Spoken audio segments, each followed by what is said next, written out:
Dia bermula daripada first point A, iaitu first time interaction, sampailah minit kita video, iaitu nak close video ataupun commitment. Tapi bukan semua dah yang kita nampak kat sini. Dia ada satu musuh ketat kita lain yang paling utama, yang dipanggil sebagai distraction.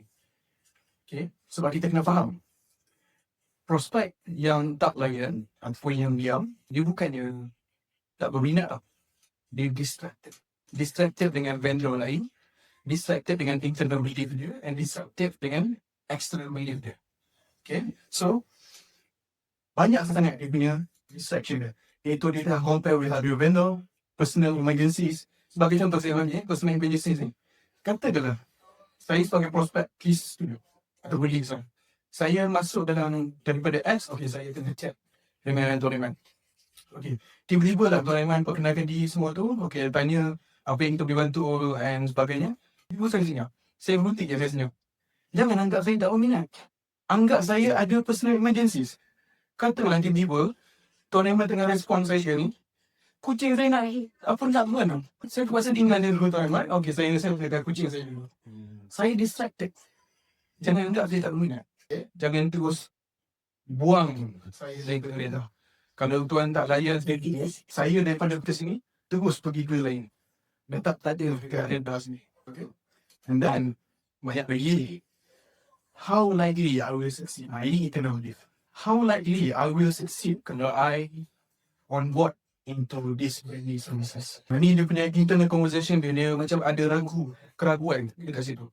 Branding ni boleh ke membantu? So that's why kita penting ada benda ni.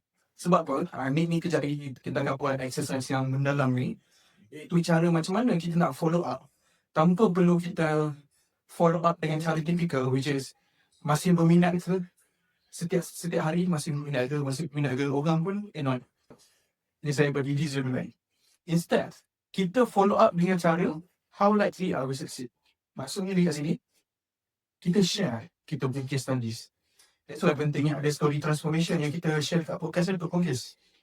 Kita ada content transformation tu, kita hanya bagi sahaja link content tu kepada saya prospek. Sebab saya mungkin ada rasa macam dah berapa, boleh ke company aku ni berubah kalau aku buat branding sebab sekarang ni pun macam okey je. Yang aku perlukan sekarang. So, kalau Tuan Aiman share story transformation, saya rasa macam, make sense. Aku sekarang dekat level ni, mungkin dengan story ni, aku boleh bayangkan, aku ada dekat level ni kalau aku ambil branding service. Macam tu. Instead of, okay, so, kurangkan follow up dia macam tu. Then, ada lagi, is this agency trusted? Agency lain yang dia dekat market. What makes Kiss Studio trusted? I am aware of my problem. Tapi, nanti tak ni sekarang. Tengah holiday lah, ini memang biasa. Especially dalam minggu ni, minggu lepas juga prospek kita kan. Cakap, kita tak nak move on sekarang. Sebab kita tengah cuti. Okay. Ni pun distraction juga. Saya tak anggap dengan tak berminat, tapi distracted. Mungkin saya boleh share lagi banyak content. Ataupun saya boleh follow up lagi next year. So the key here, prospect bukan tak berminat. Prospect hanya distracted. Itu keyword, distracted. Okay. Ataupun team finance tak approve lagi. Ini untuk company yang besar. Okay. Ataupun dia punya procurement team dia tak approve lagi. So, okay. So, kita punya goal, kita dah sedar lah, kita dah aware terlalu banyak distraction dia. Termasuklah personal emergencies which bukan nak jadi. Tugas kita apa sebagai salesperson ataupun BD ataupun design consultant. Dan itu seperti ini. Tugas kita untuk apa?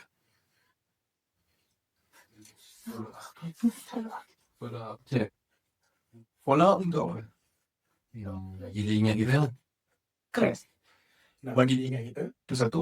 And also, fokus kita sebagai BD ataupun consultant adalah untuk nak make sure bila dia ada dekat sini, dengan cara kita follow up gunakan market intimacy ni, kita bawa dia masuk balik dalam stream ni.